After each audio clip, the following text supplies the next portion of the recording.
Do you guys remember this book came out about a week or two ago where the Kamala campaign basically just blamed Joe Rogan for the Joe Rogan interview never happening? Well, Joe Rogan just responded to it today, so here's what he had to say. It said things that just weren't true. One of the things it said that weren't true was that we lied about the day that Trump was coming on. No, we just didn't tell you that Trump was coming on. He was already booked a long time ago. This is how it worked. Trump was really easy to book, like super easy. We offered one day. He said yes. That was it. There was no, what are we going to talk about? How long is it going to be? Is it going to be edited? There was nothing. Yeah. What's the waiver here? Give me that waiver. Sign it. It was so easy. So he was already booked. They never committed to doing the show. So all this talk, there was nothing that said that the reason why they did the Beyonce thing, the Beyonce event in Houston, was so they could be in Texas to do my show. They never agreed to do the show. None of that's true. They never agreed. That's fucked. They also said that they sent someone down here to the studio to do a walkthrough of the set. That's not true. The Trump administration did.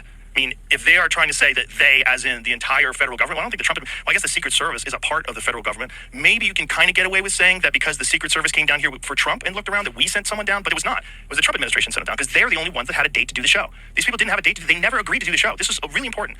Even after Trump went on, they offered for me to come to DC and do a show with Kamala. But even then, it was the same deal. It was only like 45 minutes to an hour.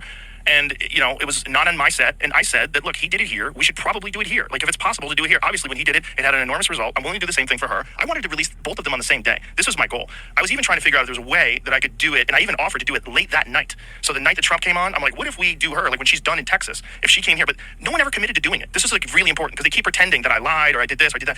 They never committed to doing it. Well, we went through, I've got a whole, we have all the receipts, by the way. Of course. I have a whole list of conversations that took place.